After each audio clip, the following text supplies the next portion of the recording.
turning into the Census Utility Incentive Raffle Drawing. Ms. Davis, would you please roll the barrel?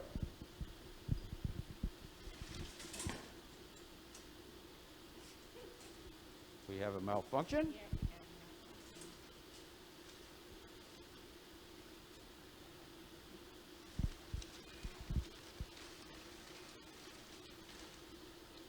Will you draw the name out of the hat? And the barrel. And let's see who the lucky winner is. The winner is Ms. Davis. Susie Smith, verification code 47B5028A38AE 43AL 838396FEA 3DAB218. Susan Smith. Congratulations, Ms. Smith. You've won a $500 credit towards your Albany utility bill. Remember, you too could be a winner by just completing your census form and submitting your verification code at albanyga.gov. Thank you. And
with a mission to deliver fiscally responsible, highly dependable services to the citizens of our community and the region with integrity and professionalism, this is the City of Albany Commission Meeting with Mayor Bo Duro, Mayor Pro Tem John Howard, Ward 1, Matt Fuller, Ward 2, BJ Fletcher, Ward 3, Chad Warbington, Ward 4, Bob Langstaff Jr., Ward 5, Demetrius Young, Ward 6, City Manager Sharon Subadan, City Clerk Sonia Talbot, and City Attorney Nathan Davis.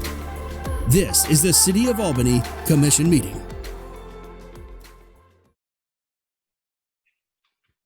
good evening.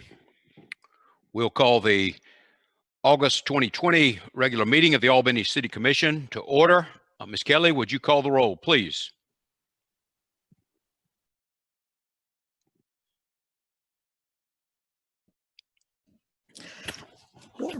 Pardon me, Ward 1, Yes. Ward 2, Yes, I'm here. Ward 3, Here. Ward 4, Yes, I'm here. Ward 5, Yes. Ward 6, Here. Mayor. The mayor's here. The mayor's here. The first item is the invocation. We're fortunate to have Dr. Joshua Nelson from Emmanuel Seventh-day Adventist Church with us tonight. Again, Dr. Nelson, accept our apologies, and you have the floor.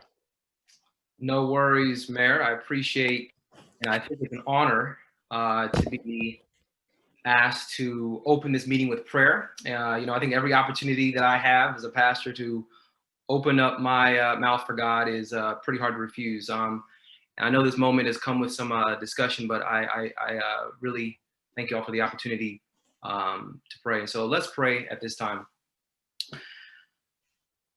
Dear Father, we pause to acknowledge the source of our strength, the one with infinite wisdom and power. And while others may call you by various names, Father, tonight I want to call you by your name, Jesus Christ. I ask that you would take us to higher heights, and may we seek justice and ever keep before our minds those who are ever before your heart. And may our decisions and motives be tilted towards the least, the last, and the lost. Bless those in our community who struggle in poverty, disease, and inequity. Cover and protect our frontline workers, our officers, city workers, and recover those suffering from coronavirus. We call for your intervention and healing towards the family and the life of Jacob Blake, and justice continued seeking for Breonna Taylor and anyone in our society who has been treated unjustly.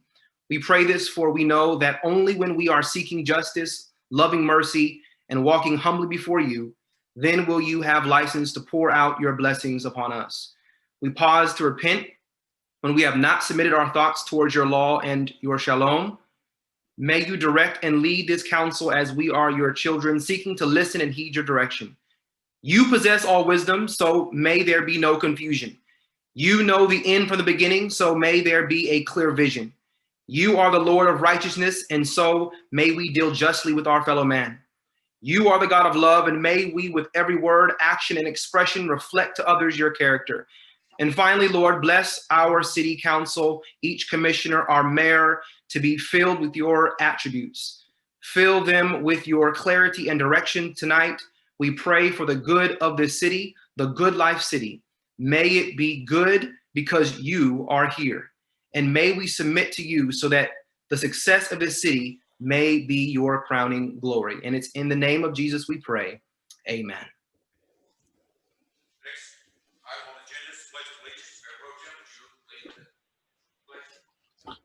To the flag of the United States of America and to the republic for which it stands, one nation, under God, indivisible, with liberty and justice for all. Next, we have approval of the minutes from the previous meeting. Thank you, Dr. Nelson. Members of the commission had an opportunity to review the minutes. Any omissions, errors?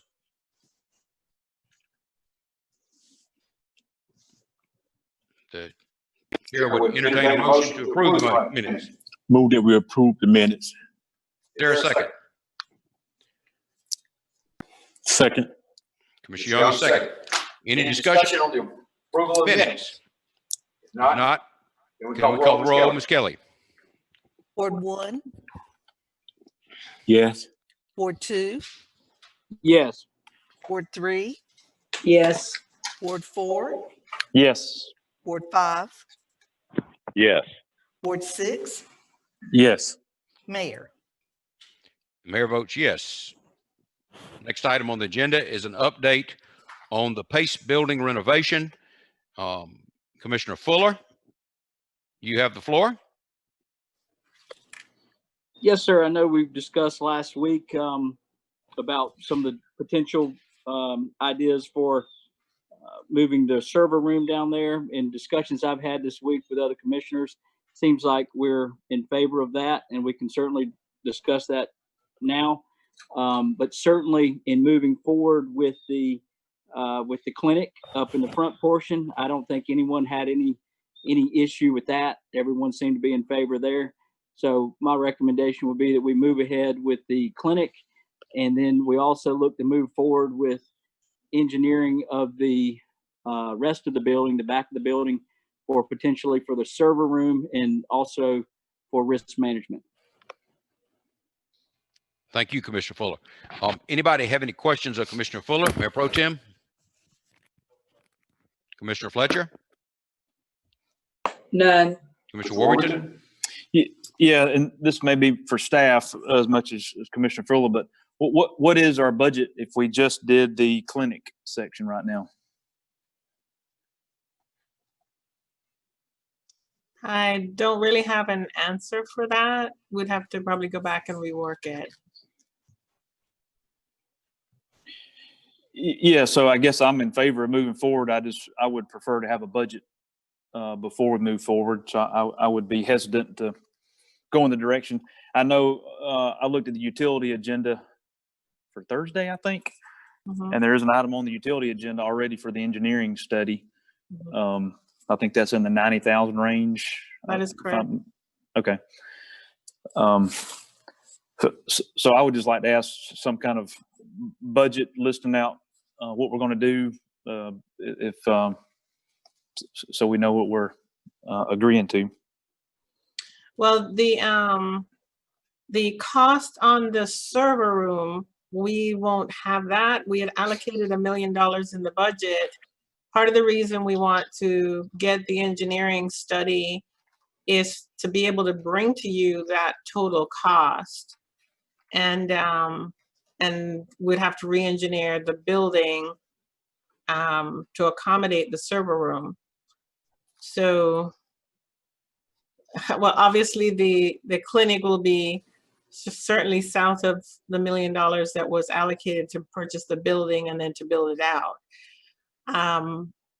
But if you're wanting to hold the clinic until we have the server room built out, I think Engineering Associates told us that'll be a 3-month exercise. I'm fine with moving forward with medical. It's just if we're taking $1 million and we're going to cut it in half, or we're going to cut it 2/3, we just need to have some kind of dollar amount we're agreeing to for the clinic section only. Right. I mean, we can do some proration, but some of it is not practical. So like the electrical in the building, you know, you can't just sort of, I mean, you know this better than I do. You can't just sort of cut the budget in half or make it per square foot and figure it's going to work. So we weren't prepared for that question today. But we can come back with that. We should have that number for you on Tuesday.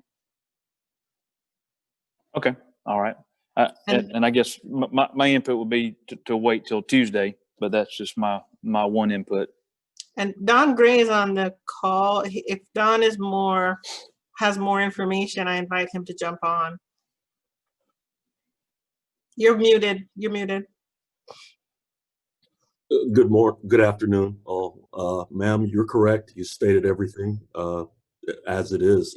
We weren't prepared for that particular question, but it is a little more complicated, as you know, Mr. Warrington, than just doing a mathematical exercise, not just the electrical, but the HVAC in particular. We're in the process of working with SP Designs to determine the load of the server room and all of the cooling requirements. And as Ms. Subadan stated, you know, we're working those numbers right now for that redesign, and we don't have that tonight. Okay. All right. That would be my only request. That's it. Commissioner Langstaff?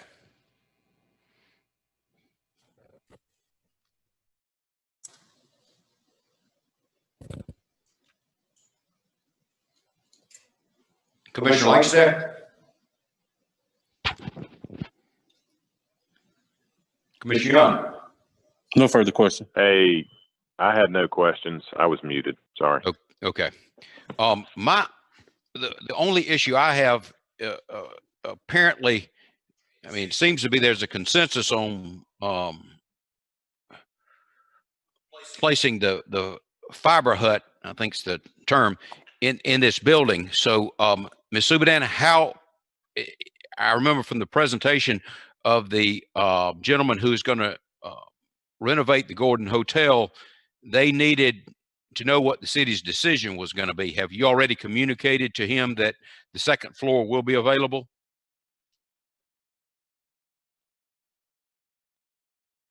I have not, because I wanted to bring that engineering piece to you all for the utility board to vote on it, so we can get that engineering done, because the other thing it'll do is give us a time frame of what, and we can give the Gordon Hotel developer a time frame. And then once we have that engineering done, we'll have a better idea of the actual cost to move the fiber, the server room and the fiber from its existing location. So I have not given them the green light. I feel like there's a consensus to do it, but quite honestly, without knowing the cost, I wouldn't be that presumptuous. I think ultimately you make that decision. Okay, so do you think you'll have some numbers for us by the September meeting? No, not in terms of moving the fiber room. No, we can adjust. I mean, at some point, I feel like if you concur that the clinic should move forward, we should be able to bring you a good estimate on that next week. Okay, thank you, ma'am. This item is just for information. Is that correct, Commissioner Fuller? I thought we were voting whether to move forward, but okay, if that's the case, is there a motion? I would make a motion that we move ahead with just the clinic. I think it is going to take some time to break out those numbers. When you start talking about moving the server room, that's going to probably be a process that will take a while. So to be able to determine the exact number of just the clinic is probably going to take a bit of calculating and a lot of people's input.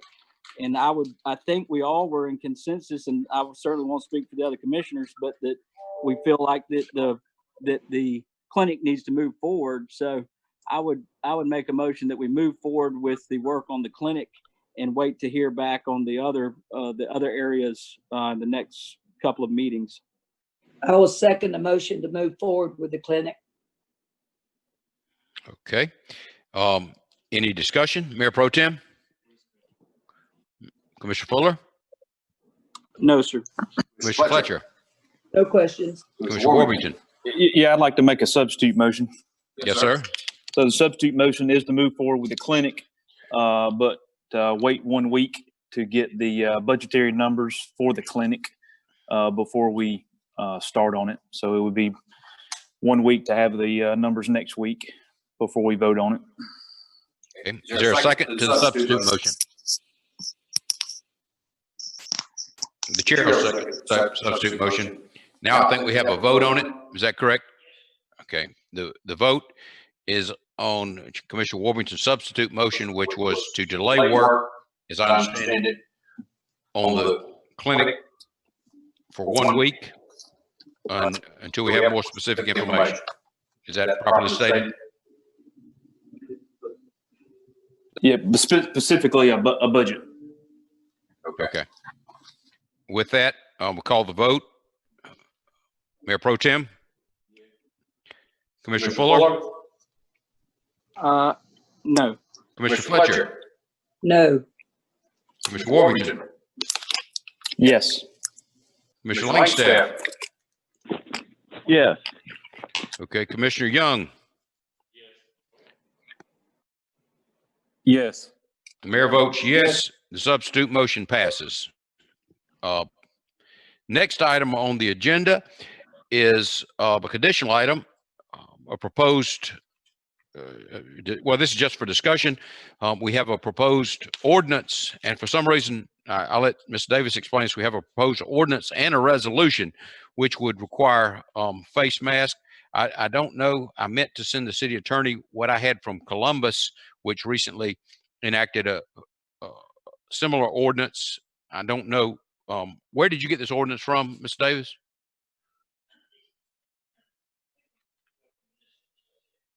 So, as the commission is probably aware, GMA had circulated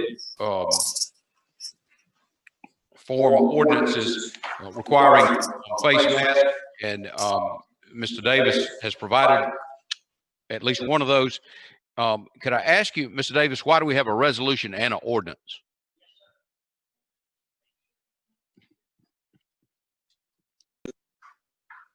Okay. Can everybody hear me? Yes. Okay. In a resolution, you're using that document to set a policy in city-owned facilities, and you're using an ordinance for in the public, and that way you can enforce an ordinance through fines and other methods. And so that's why you have a distinction between the resolution sets the policy for city buildings. The ordinance sets a rule that must be followed inside the corporate limits and can be punished if it's not followed. Okay, and as I understand, there are several exceptions, and the fine will be $25 for the first offense and $50 for any subsequent offense. Is that correct? And by way of background, I think we're all aware that in the most recent executive order issued by Governor Kemp, the provisions prohibiting local governments from implementing more restrictive measures were withdrawn, with the exception, I think, local governments cannot require the wearing of masks in private businesses. Is that correct, Mr. Davis? With that, any discussion on this item? Mayor Pro Tem. So what you're saying, Nathan, that in the public, he or she would have to have on a mask, right? Yes, sir. There's some exceptions, but for a general rule, that's correct. Yes, sir. Okay. And would it be that APD would enforce it? How would they enforce it? Yes, sir. The state law provides enforcing these type orders through your local police department. Yes, sir. Okay. And another question is that you see a lot of folks, enter and exit store. When they come out of the store, they will have the mask on or put it in the pocket. And how would we handle that? Like to go and get in the car and just pull off? Well, I think there's a formula as to how many citations can be issued. And as far as enforcing it, just like any other ordinance, the person would be stopped, and maybe officers would give them a chance to put their mask on. That's it. Thank you for asking. Commissioner Fuller? Yes, sir. Just to be clear, Nathan, from what I read, it sounds like if a business chooses not to follow this protocol, if they post a sign on the front at their entrance, then they can opt out and not be subject to this ordinance. Is that correct? Yes, sir. Yeah, they can post a sign deal. There's GMA has come out with a sign now for buildings to help cities and counties, and private businesses are currently using some sort of sign too. But if you're a city or a county, you can take advantage of a matter passed by the General Assembly that establishes a rebuttable presumption against liability as long as you have a particular sign at all your doors of your building. You said city or county. Is that also for a private business or just for city or county? I have to double check it. I was looking at it more from the standpoint of governmental buildings, but I'll double check and give you a call tomorrow. Okay, thank you. And yes, sir. Yes, sir. And that's all. Thank you. Commissioner Fletcher?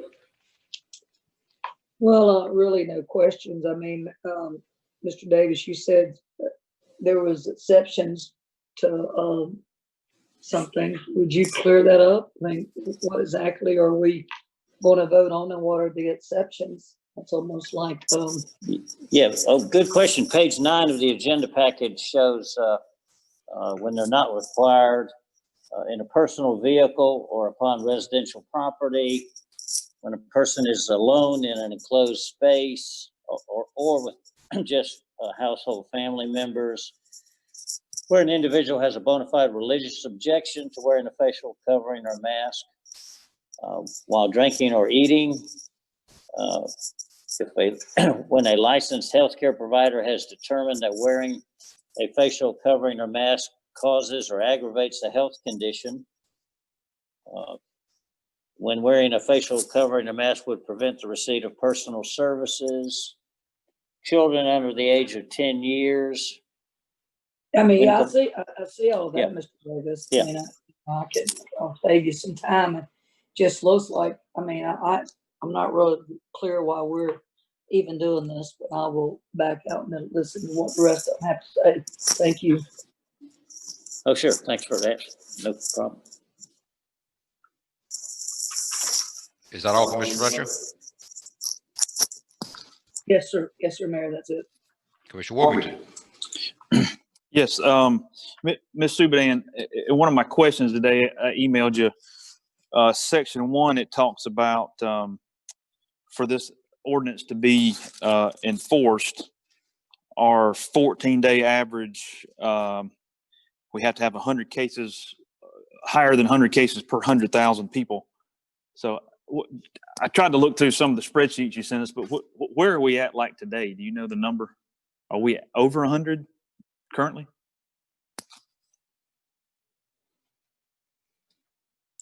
We are over 100. The one I sent you, which was the testing done for the 14-day period. Let's see if I can pull it up real quick. The link is very detailed. It goes into the whole state. But for our last 14-day period, and it doesn't include, it's not today. This is the last report we compiled. Of the 3,504 tests, 3,051 were negative, 336 were positive. So, you know, that's right at about 10%. You know, if you use that 336 positive figure, Albany and Dougherty County has about 100,000 people. We're probably right at about 300 per 100,000 people. So, you know, we're holding steady, but we have not been under that 100 for quite some time, probably about 3 to 4 weeks. Okay, so we're well above the 100 at the moment. Yeah, So- I don't expect that the weekly report, based on what I'm seeing come out, you know, we look at the stats daily, we just compile them weekly. I don't see any significant reduction that makes me think that this week's report is going to be significantly different. The one we produced this week will have 7 days of the one I just read. So we're not seeing a huge reduction. Okay, I guess my input would be, I believe as a commission, we ought to approve this if we're going to approve it for a time period. If we're looking at these numbers, then who's going to be monitoring it every day? And I guess as we get closer to 100, let's say we get to 99, what does that mean? All masks come off, and then we go back to 101, all masks go back on. Of course, we're a long way from 100, so it's not an issue at the moment. But I just don't know if that's it's something that I would feel comfortable having a data like that. And how do you communicate that? How does the average citizen go find the data? How do you know where we're at? That's one issue I had. One issue I have, actually, frankly, is that there's no exception for being inside. Apparently, you know, right now there's 3 of us that don't have masks on sitting in this room. My opinion is we're 6 feet apart, so we're okay. most churches in town, you're taking your mask off when you're 6 feet apart.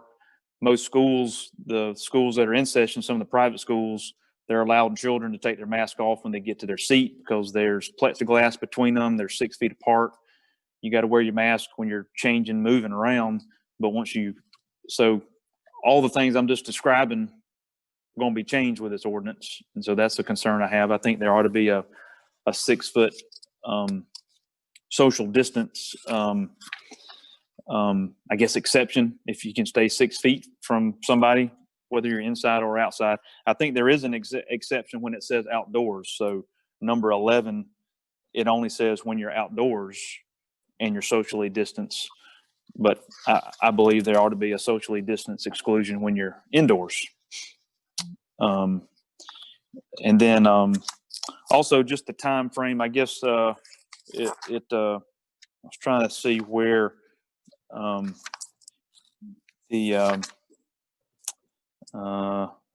just a way to get this out to the public. So there's going to be a lot of people who they may be standing in line at the grocery store and Lowe's. How are we going to get this out and get a significant amount of time to get training and get this out to the public? That's the other concern I have. So, okay, that's it. Thanks. Mr. Langstaff. No comments. Commissioner Young. Yes, sir. I would just say that I don't think we need to parse hairs with this thing. We know what we've already been through in terms of the effects on Albany, Georgia, being, at one point, one of the highest rates of infection in the world. We can kind of come up with all kind of anecdotal reasons and play games with the statistics, but the real issue is whether or not we're going to return to some type of normalcy, which it appears that's what everybody wants. But we have to do the things necessary to return to normal. We have to wear our masks. We have to social distance. We have to wash our hands. And, to kind of, look at, want to say, well, if we, have this number of, that we need to reach, what are we going to do when we do this? What are we going to do when we go do this? We'll never get back to normal. We know right now schools just started. We don't know what kind of effect that's going to have on the community. Classes have started back at Albany State. We don't know what that's going to mean. So right now, I think we need to just show some leadership and go ahead and pass this ordinance so we can tell folks that you need to wear your mask. You need to have your mask on so we can get back to normal, so we can get back to life as we know it. I think that's probably a lot of why we have not seen the reduction that we want, because we are one of the few places in the world, I'm talking about the whole country, that has not, just kind of done what we needed to do to curb this spread. And we need to do that now. We did that earlier in terms of going into the shelter in place. I think everybody else did that voluntarily when they started wearing their mask and started, the businesses did what they needed to do to keep their workers and their customers safe. And this is what we need to do as a government to make sure that we are showing the leadership we need to show to stop the spread. That's all I'll say for it, Mayor. Thank you, Mr. Young. I certainly think we need to put this on the public access channel and make sure that the news media is able to explain the contents of the ordinance and the requirements of the ordinance to the general public. I have a question. Subsection A under section 1, if we could take that out, Mr. Davis, I would prefer. I don't like the contingency of the ordinance as it relates to a certain infection rate that fluctuates. Ms. Subadan just told us it's in the 200 range. My recollection from these reports, it's been 254 one week and something. But in the event I mean, we're still dealing with a pandemic. Is this a requirement of the executive order? I didn't understand it to be.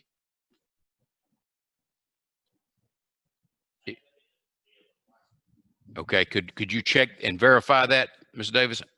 I think that is another superfluous and misguided provision if it is a requirement. But obviously what I guess it says that only the local governments in the red zone can make this requirement. And if everybody could make the requirement, maybe some communities wouldn't get in the red zone. But as I say, but could you check that for us, Mr. Davis? But with that, this is just for information. I intend to ask for a special call meeting next Tuesday, at which time we will vote on it. I think that my request, and of course, Commissioner Warmington asked that we put another exception in there that as long as social distance is maintained, that face coverings are not required inside a building. Is that correct, Commissioner Warmington? Yeah, so basically the way number 11 reads, we can either scratch the outdoors or just say when you're maintaining social distance from anyone other than individuals whom they cohabitate. Okay, well, I mean, I think the specificity would be preferable if we just added a provision. But you can do that, Davis. Okay. Any further discussion, Mayor Pro Tem? Commissioner Fuller? No, sir. Commissioner Fletcher? No, sir. Commissioner Warmington? Nothing else. Commissioner Langstaff? Nothing. Commissioner Young? Well, I guess to the point that Commissioner Warmington was making, in terms of the 6 foot distance, are you talking about in places where you're going to have, more than 100 people? I mean, or I assume that we could get to maybe some social distancing with maybe 50 people in here that would, meet that 6 foot distance. But you have to understand that from what we know about this virus, that it, basically kind of spreads through the air while we're talking. And if people are talking or being loud or being, somehow letting these droplets off in the air, it doesn't stay, just, within those 6 feet, especially if we're up and moving around. There have been cases in churches where they've had the 6 foot distance, but because people were singing, people were preaching or whatever, those viruses, go beyond that distance. So I'm just kind of trying to figure out how we work that out in terms of just not requiring something because of a 6 foot distance. Yeah, I mean, clearly scientific data indicates that beyond 6 feet, the amount of particulates or whatever in the air go way down. Well, I guess part of it is maybe even a compromise here because I'm getting some echo. Are you muted? I'm sorry. Yeah, part of it is, if you think right now, most every church that I'm aware of is going to have to modify the way they're even having church at the moment. And so we're going to force churches who we should want to be complete partners with. We're going to force them to become a non-compliant or to post the sign. Whereas in even schools or either organizations or even in businesses where there may be 2 people in an office area that are 10 feet apart, they should not be wearing a mask. But to follow this guideline here, those 2 would have to wear a mask. So I guess I'm just saying there's nothing that talks about indoors. Now, if you go to Lowe's or Home Depot or Publix, I may say, well, I'm going to stay. No, you can't go to those entities because you're going to rub shoulders. You're going to be close. And so those would be places where honestly it would be required, but in places where you're sitting, office environments that are, you may be in the same room, but yet you're spread apart, in school systems that have done things to separate kids, churches who have very structured ways of placing people in their sanctuaries to keep them 6 feet apart. I just think we're going to be forcing people not be compliant with the overall ordinance when they're already doing things to be compliant with what scientific data is telling us. So that's just my, I guess, kind of a compromise, kind of a way to include more people, because what's going to happen if we don't add something like that, we're going to have more people exempting out of this versus being a part of this.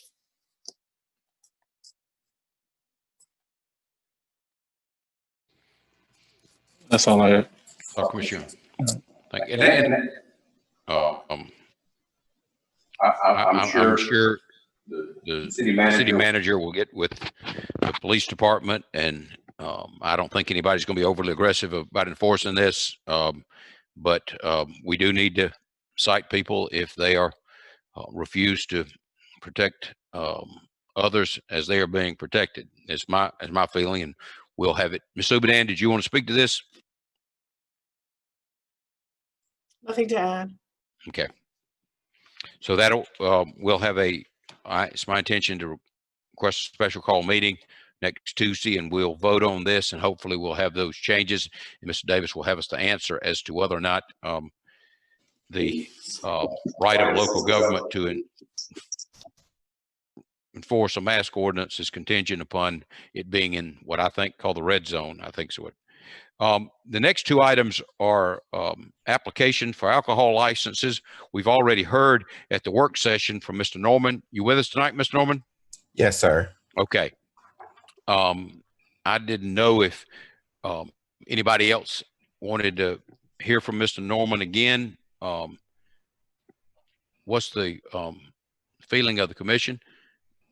Would y'all like to hear Mr. Norman's presentation again? Commissioner Fuller? I'm okay with moving ahead. Okay. Commissioner Fletcher? I don't need to hear it again. Commissioner Warrington? Yeah, I've got all the info I need. Okay. Commissioner Langstaff? Nothing else. Commissioner Young?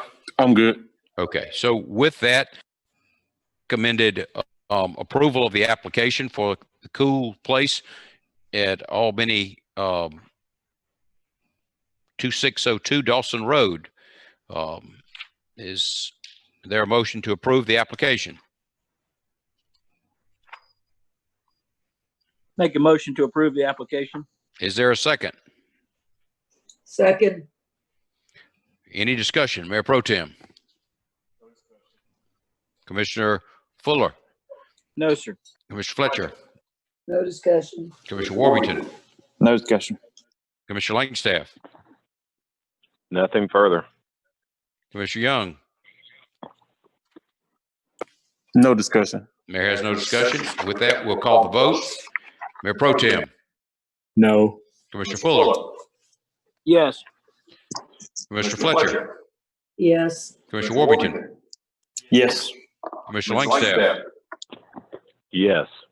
Commissioner Young? Mayor votes yes. The application is granted.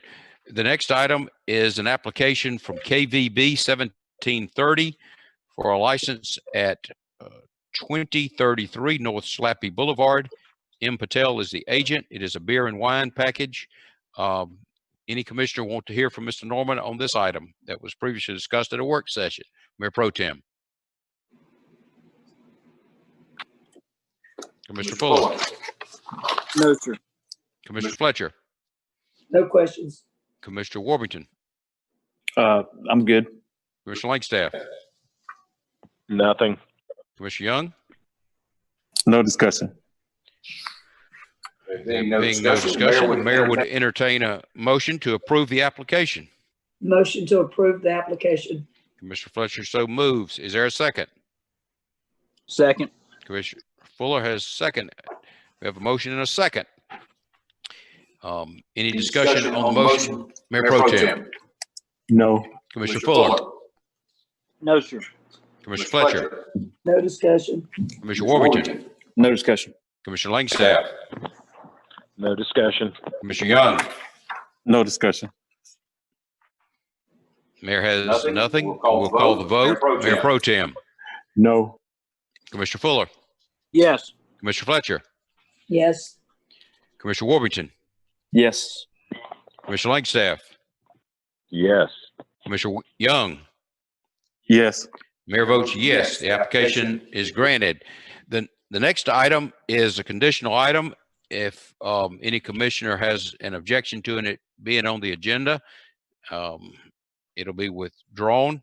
The Chee-Haw Park legislation, the amendments to the Chee-Haw Park legislation have been has been signed by the governor. There's a call for 2 appointments from the city commission for 3-year terms ending June 30th, 2023. I brought this up because at the organizational meeting, I was appointed to serve on the authority for my term of office. And one aspect or one provision of the new legislation is that the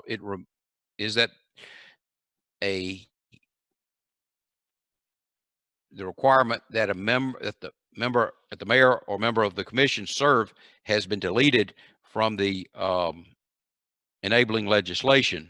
As a result, there's a question as to whether or not I can serve for my term of office, but there are 2 openings.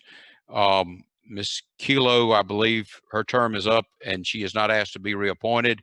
And as a result, I have asked to be reappointed to resolve any uncertainty about my service on the authority. And then also, Mr. Sean Henley, who has served on the authority for 2 years, has asked to be reappointed. Does anyone have objection to the commission taking action on this tonight? Mayor Pro Tem. We can move forward. Okay. Commissioner Fuller? No objection. I move to reappoint you and the other reappointing. I appreciate that. I'll second. But Commissioner Fletcher, you have any objection to voting on this tonight? No, I'm fine with voting on it, but I thought the second appointee didn't want to be I thought you said that the second one wasn't interested in coming back, or did I misunderstand you? No, I said Ms. Kilo. Yeah, There are 2 positions, Ms. Fletcher. One, Mr. Henley has expressed an interest in being reappointed. Okay, I didn't hear, I'm sorry, I didn't hear that, so I'm fine. Okay. 'Cause I knew where you stood on it. I'm Yes. fine. Okay, thank you, ma'am. Thank you, sir. Commissioner Warrington? No comment. I seconded Commissioner Fuller's motion for Mr. Henley and Mayor Dura for those positions. You don't have any objection to discussing this, taking action on it tonight? No objection. And I seconded the motion. Thank you, sir. Commissioner Langstaff? No comments. You don't have any objection to us taking action on it tonight? I do not. Okay. And Commissioner Young? No objection. Okay. And with that, I guess we'll call for the vote separately. Commissioner Fuller's motion to appoint the mayor for a 3-year term. Mayor Pro Tem? Second it. No. Yes or no? Yes. Okay. Commissioner Fuller? Yes. Commissioner Fletcher? Yes. Commissioner Warrington? Yes. Commissioner Langstaff? Yes. Commissioner Young? Mayor votes yes. Now, the motion to appoint Mr. Henley, Mayor Pro Tem. Commissioner Fuller? Yes. Commissioner Fletcher? Yes. Commissioner Warrington? Yes. Commissioner Langstaff?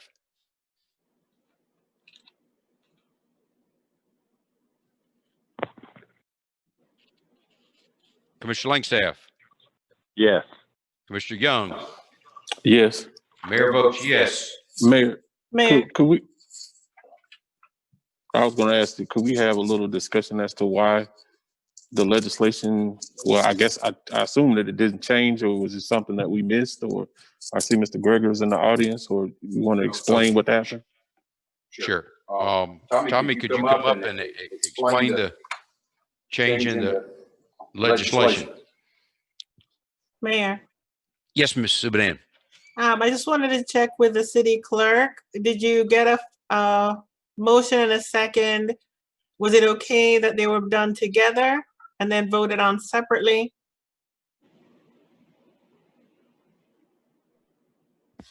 I assume that was okay.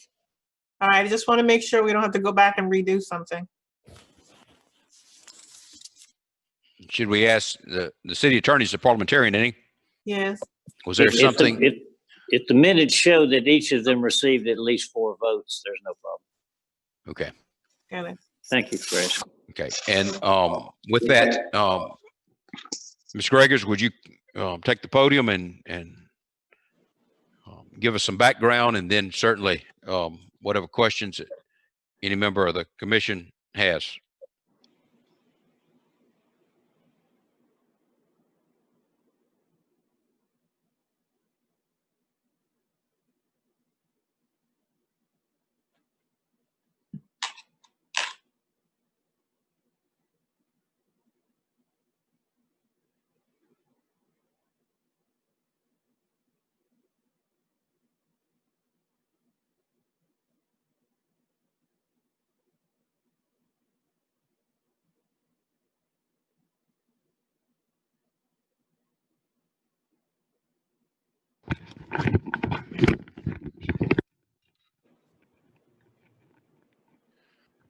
Okay, am I there?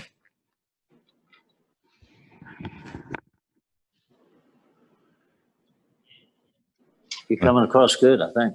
Okay, I can hear. Okay, thank you. The way the legislation got reassigned when we brought that to the commission, the provisions were put in where the appointments were changed to give Lee County and Daugherty County an appointment. The designated position by the city commission was listed as a city manager or their designee. And then the mayor just was removed. That was in a resolution adopted by this commission, I believe in January. And then that was carried forward to the other 2 governmental bodies. And then that was what was passed by the General Assembly. But this board had approved that change in the in the enabling legislation. Okay, that was in there before when we, okay, all right. Yes, sir. All right, we just missed it. I got you. Mm-hmm.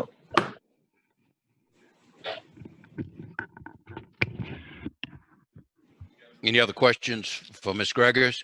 Ms. Gregors, hold on. Mayor Pro Tem? No question. Commissioner Fuller? No, sir. Commissioner Fletcher? No, sir. Commissioner Warmington? Yeah, nothing. Commissioner Langstaff? None. Commissioner Young? No more questions. Thank you, Mr. Gregors. We move now to resolutions. There is an item on the agenda establishing the length of a work session meeting. That's been a matter of discussion. Apparently, there's a policy that was adopted some years ago by the City Commission that meetings would not extend past noon. And if it appears a meeting will extend past noon, a work session, I'm sorry, will extend past noon, then there has to be a vote taken. I have questioned the benefit of that policy and have suggested that it be eliminated. Contrary to what some people might say, I'm not committed to stay here as long as possible, but I do think we need to do the people's business, take care of the people's business. It's my suggestion, and I guess Mr. Davis put this on the agenda seeking some direction from the commission. It would be my suggestion that this policy be rescinded. Is that the action that's anticipated, Mr. Davis? Yes, sir. If this resolution passes, then it will firmly establish there is no such time. Okay. Time constraint, whatever you want to call it. Thank you. Okay. We have discussion before we have a motion. So, I mean, I think I'll make a motion that the policy be rescinded. Is there a second? You do?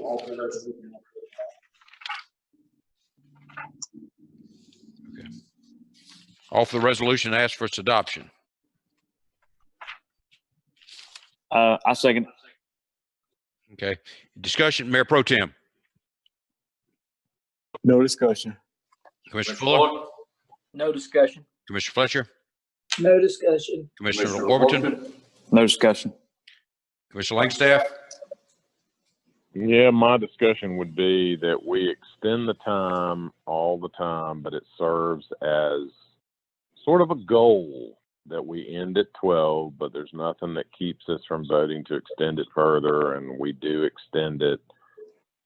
I'd rather the default be that we end by noon and then extend it if necessary. Otherwise, there's just no end to the talking. So I'm a no. Okay. That's all I got. Commissioner Young.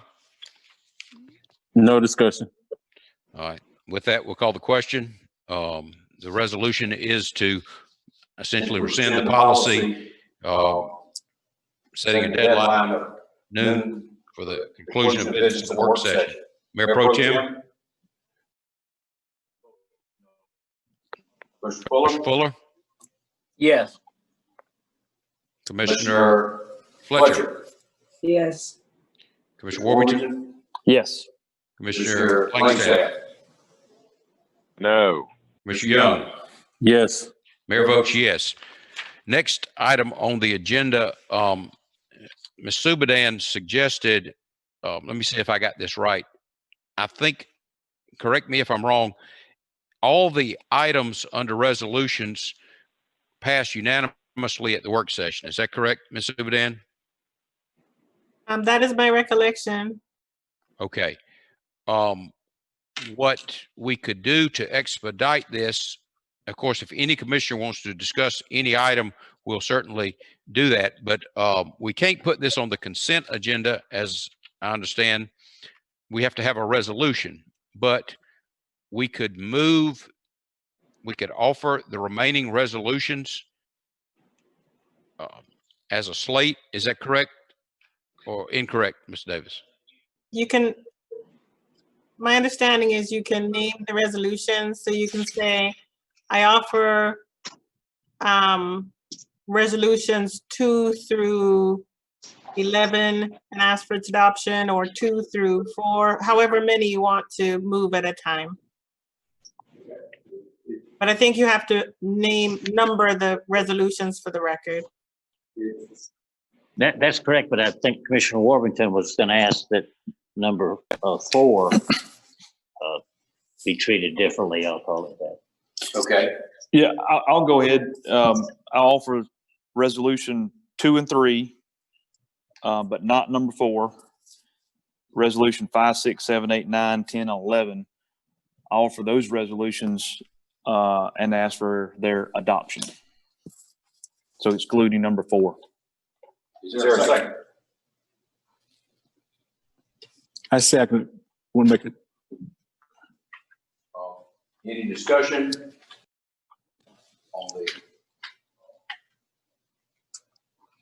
9 resolutions on the floor? Mayor Pro Tem. I just want the city manager just to just give us a quick soundbite on number 9 by the federal regulation consultant. Sure. If you remember when we brought that up at I believe it was the last work session, our federal lobbyist, Marion Turner with Alcalde and Fay, was being recommended by the PAG for another contract. However, we got no contracts on, no viable bids on the state lobbyist. So we're going back out again to see if we can get a state lobbyist. Okay. That's it. Thank you. Commissioner Fuller? Commissioner Fuller? No discussion. Commissioner Fletcher? No discussion. Commissioner Warburton? Yeah, no discussion. Commissioner Langstaff? No discussion. Commissioner Young? Are these resolutions going to be read for, I guess, the broadcast audience, or are we just gonna? We could. Sure. Would you like me to read them? Yeah, I would like those read for the broadcast audience. Okay. Resolution 2 authorizes staff to submit an application for a grant, the Edward Byrne Memorial Justice Assistance Grant, which would provide funds to the Albany Police Department and some funds to the Dougherty County. It would also involve authorizing execution of an intergovernmental memo of understanding between the city and county. The third item is authorizing the execution of the pole attachment license agreement for wireless facilities attached to distribution poles between the city of Albany and Verizon Wireless. Number 5 is approving termination of a stormwater facility maintenance agreement that the city had with Fred Taylor Company. That was Fred Taylor Company asked that it be withdrawn because they did not do the construction that was contemplated. Item 6 authorizes the city to enter into agreement with Red Speed Georgia. Those are the cameras that monitor speeding in school zones. Item 7 authorizes the city to initiate procedures to close a portion of Highland Avenue to accommodate construction of the transportation center. Item 8 is authorizing staff to enter into an agreement with the Georgia Department of Transportation for roadway lighting on the proposed Oglethorpe Boulevard Bridge. Item 9 authorizes, as pro tem, as the city manager explained, retaining Alsaid and Fay, the federal consultant firm that's been working for the city for another year. Item 10 authorizes the use of SPLOST funds for software upgrades. Item 11 authorizes staff to accept grants from GEMA and Homeland Security for portable generators and transfer switches. Is that sufficient? Okay. With that, we'll vote on those 9 items. Mayor Pro Tem? Commissioner Fuller? Yes. Commissioner Fletcher? Yes. Commissioner Warburton? Yes. Commissioner Langstaff?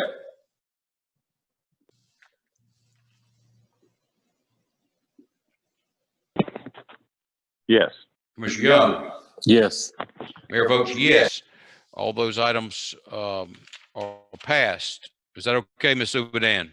Yes, thank you. Okay. Next, we have item 4, the transfer of 200 North Mock Road to the land bank. Commissioner Warburton asked that be discussed separately. That's on page 42 of your packet. Who's the presenter on that item? Paul Forgy should be on. He can address any questions as it relates to that. Okay, I see Mr. Davis and Mr. Forgy as the presenters. Who will be presenting this? Mr. Davis, you or Mr. Forgy? I'll defer to Paul. Good evening, Mr. Forgy. You with us? Yes, sir. Good evening. You have the floor. All right. This is a surplus property owned by the city, and the city is proposing donating the property to the land bank.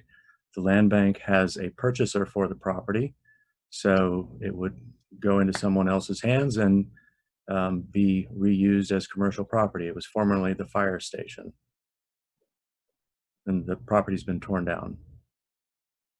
Currently, it's vacant. Thank you, Mr. Forgy. Anybody have any questions of Mr. Forgy? Mayor Pro Tem? No question. Commissioner Fuller? Yes, sir. Mr. Forgy, what is the purchase price for the property? The purchase price is $6,000. Okay. I imagine I know the answer, but have we had any appraisal? I do not know if the city has. The land bank has not, but the tax value is $6,000. Gotcha. So they're paying the tax value. Yes, sir. Okay. Thank you. That's all. Mr. Fletcher? No questions. Commissioner Warburton? Yep, Mr. Forgy, How much money is Mr. Spencer Lee going to charge us to transfer this to the land bank?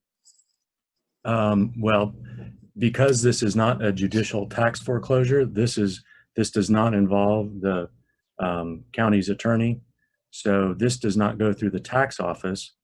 When Mr. Lee is hired, that's by the tax office. This is a sale between the city of Albany and the land bank. So the only additional charge will be the closing, which goes through Nathan Davis's office. Excellent question, though. Okay.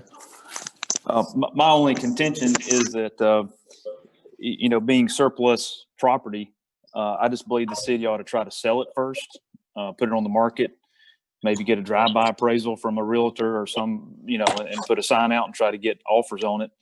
And certainly if this individual makes an offer of 6,000 and we don't have a better offer, it's just a matter of who gets the 6,000. Does the city of Albany get the 6,000 or does the land bank? So that's kind of the question, in my opinion, that's kind of on the table. Is I believe the city should try to sell it first.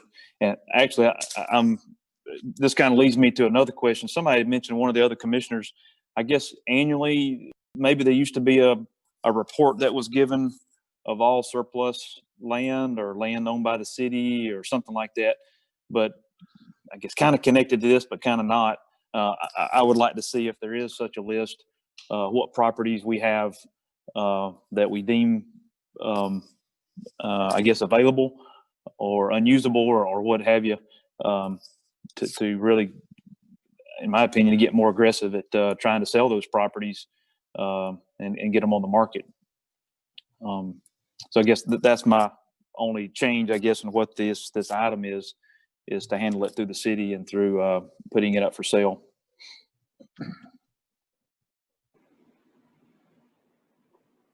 No. Commissioner Langstaff? No comments. Commissioner Young? No comments. Okay, so as I understand it, the proposal is to transfer this property to the land bank, and the land bank will thereafter sell the property. Is that correct? Yes, sir, that is correct. And Commissioner Warrington feels it would be the more prudent course for the city to attempt to market the property. Is that correct, Commissioner Warrington? Okay, so the chair would entertain a motion to approve the resolution if a commissioner wants to make such a motion. Out the resolution, ask for its adoption. Okay, is there a second? Second. Okay. Any discussion? Mayor Pro Tem. Commissioner Fuller. Yes, sir. I see Commissioner Warrington's point. I think in the future, if we have vacant property sitting there, we should do our best to market it as best as possible to get the highest price. It sounds like we have a buyer lined up to do something with the property and it's selling for tax value. So I'm okay with moving forward with the sale. Commissioner Fletcher. No discussion. Commissioner Warrington. Yeah, no further discussion. Commissioner Langstaff. No discussion. Commissioner Young. No discussion. Call the vote. Mayor Pro Tem. Commissioner Fuller. Yes. Commissioner Fletcher. Yes. Commissioner Warrington. No. Commissioner Langstaff. Yes. Commissioner Young. Yes. Mayor votes yes. The resolution is adopted. The next item on the agenda is the consent agenda. Is there a second? Second. Okay. Any discussion? Mayor Pro Tem. No discussion. Commissioner Fuller. No discussion. Commissioner Fletcher. No discussions. Commissioner Warrington.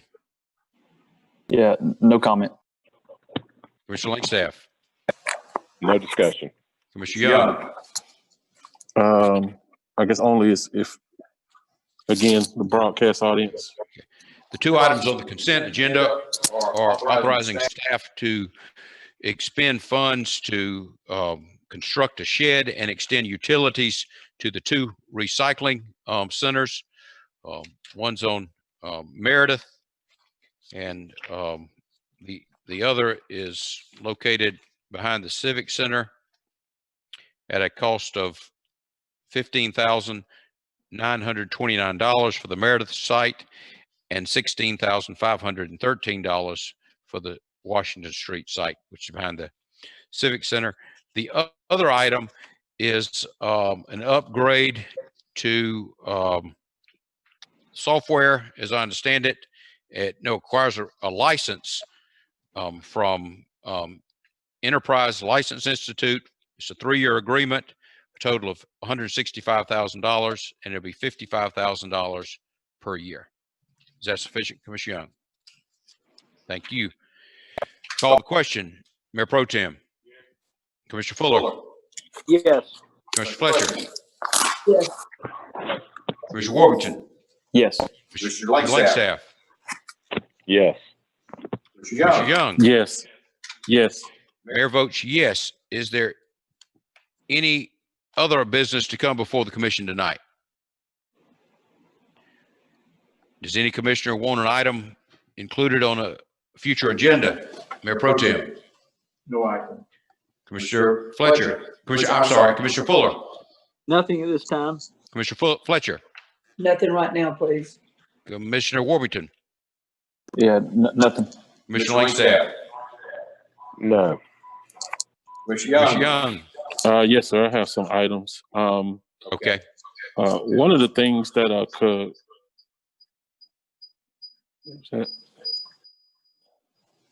One of the things that I had a. Somebody. Okay. Yeah, one of the concerns that a constituent had called me about earlier in the summer was internet access, and I guess everybody saw the problems I had with my connection to this meeting in the last work session, and that's a common problem on certain sides of town, that you basically don't have a provider that can provide enough bandwidth to do things like online meetings. And of course, since we have school back in, that creates a further hardship in low income places, because one of the things that we deal with is that the providers do not always put the necessary infrastructure in there to provide the higher speeds that you will see on certain sides of town. That is actually one of the things that our utility, has kind of dealt with as well. You have them providing services for, new subdivisions, new areas, but we don't see those services come to those, I guess, poorer areas like the South Side and the East Side. And right now, because of the pandemic, we know what we're dealing with. A lot of more people working at home, and the lady was just basically, irate because she could not get good service. She had tried MediaCom. She had tried, I think she said she had tried AT&T as well, but she always had problems. And I do know that our internet service that's provided by the Albany Utilities is a pretty large pipe, meaning they have probably some mega bandwidth. What I'd like to do is have those folks from Albany Utilities on the IT side, on the ISP side, to start the process of looking into providing some type of solution to that issue. Again, students are back in school.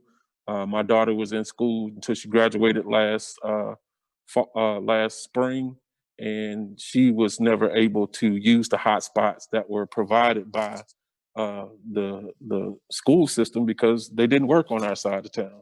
I went through 3 providers myself, provided by our staff. I went through Verizon. I went through T-Mobile. I went through even Metro PCS, which was,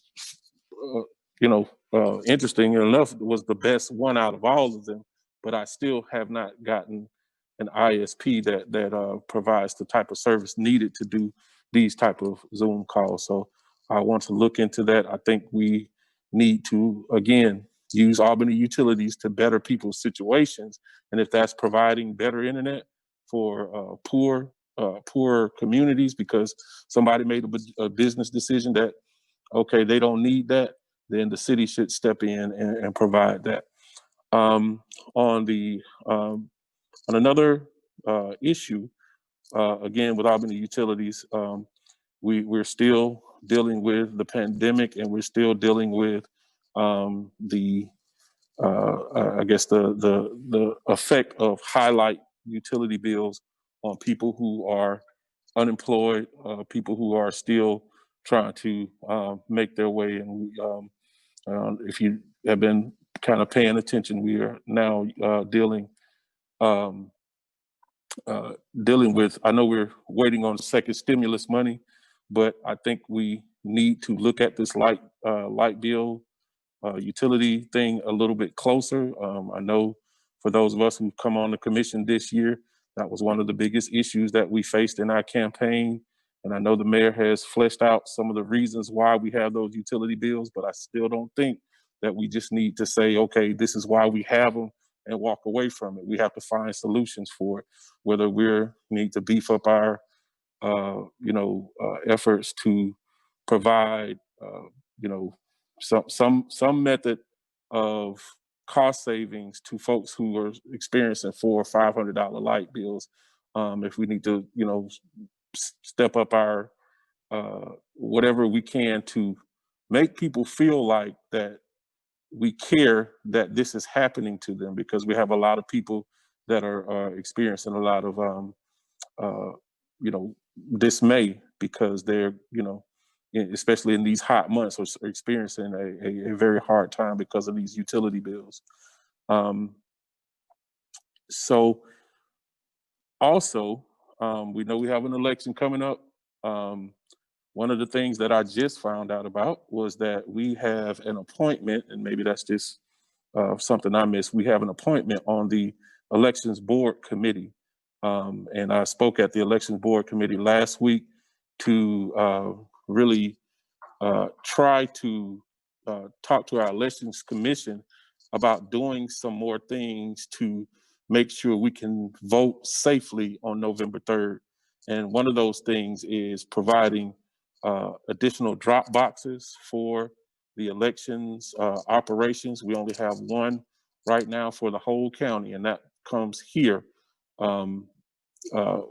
What I've been told, I've talked to some of our colleagues on the county side, and there's been some hand wringing about funds that are available to provide these drop boxes, and they have signaled that, well, we only have so much money, and I know we got CARES funding as well to handle certain things, and I want to look into, or have staff look into, what monies can be available for additional drop boxes to provide a safe election so everybody can go out and exercise their right to vote and feel safe in doing that. Again, also on our transit buses, I'm still, and Madam City Manager, I need an update on those driver shields.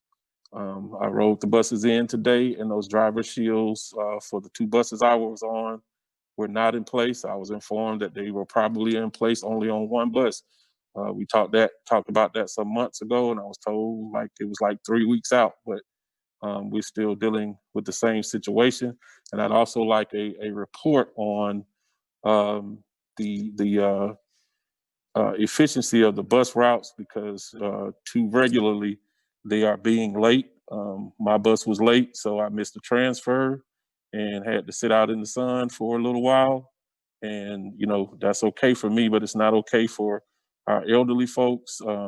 It's heat indexes of 100 degrees out there, so the buses need to be on time, especially for people who do have a job and are trying to go to work, and they're just too regularly late, and we need to be doing everything we can to make sure they're on time. It doesn't need to be an issue that you know, we just kind of accept that they're going to be late.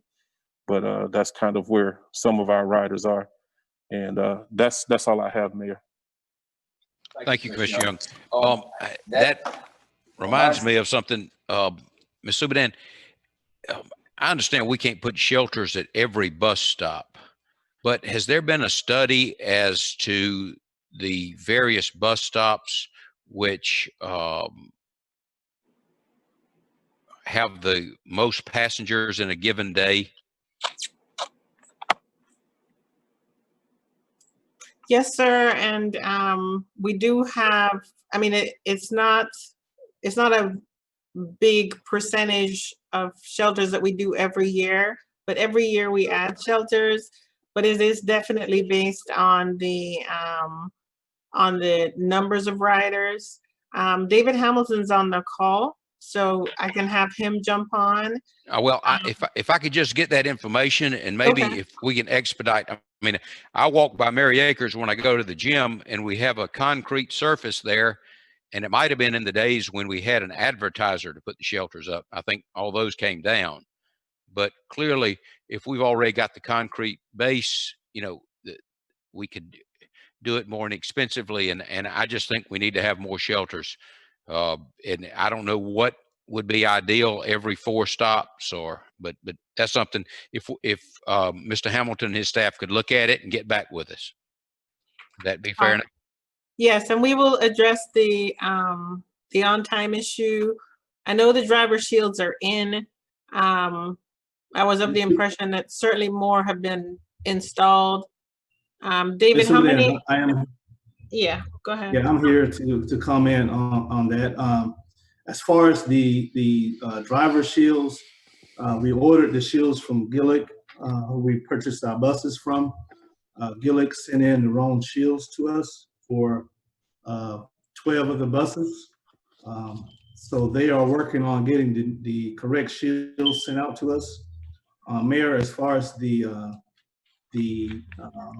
concrete padding in front of Mary Acres, that used to be a shelter there, but we removed that shelter because there was no access for ADA passengers to tie into that. So we took that shelter up because it was not in compliance. So we're working on getting that.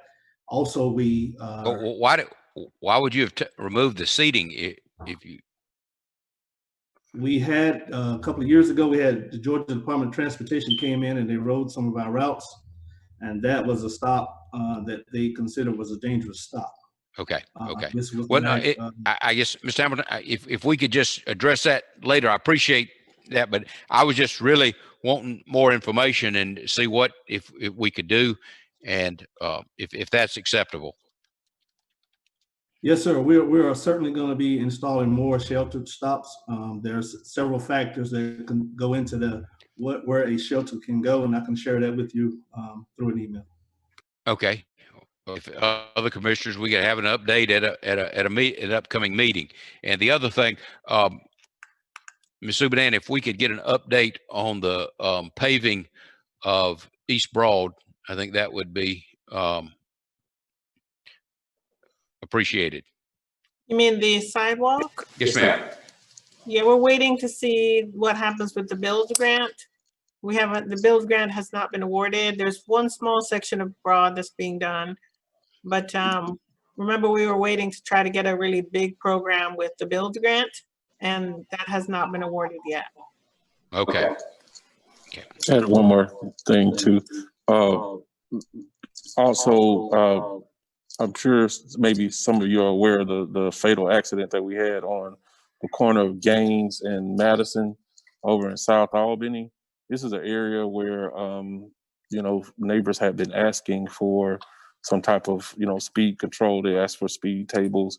And I was in the process of starting that, but, yet still on Saturday night, 2 people experienced a fatality.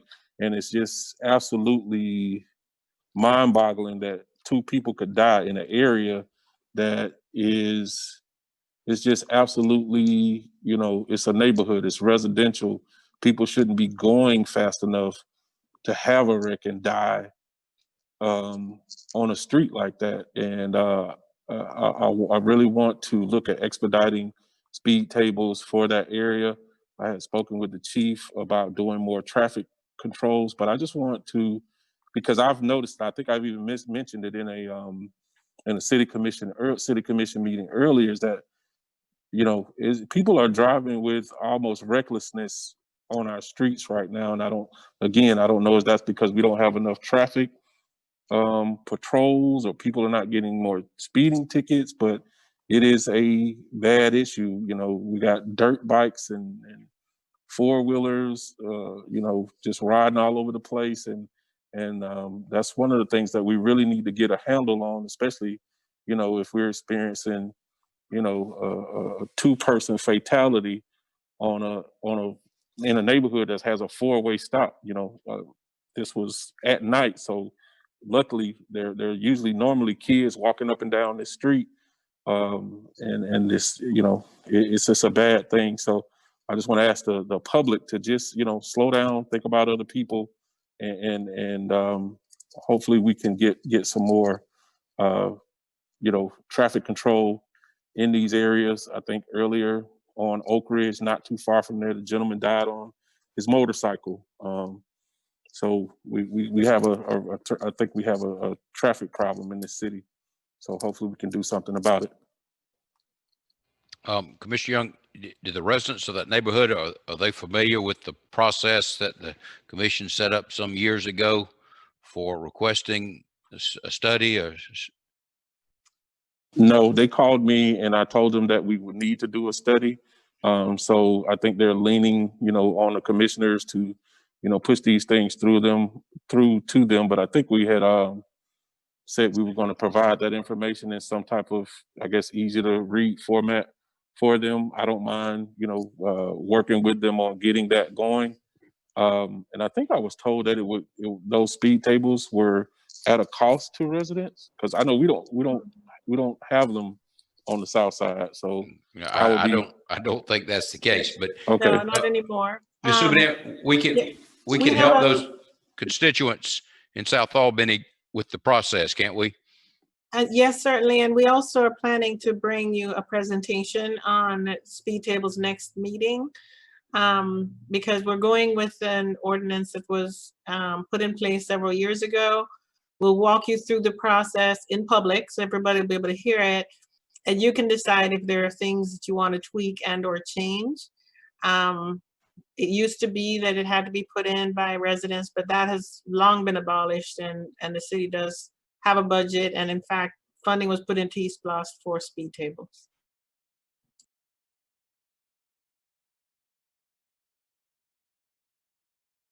With that, this meeting is adjourned. Thank you.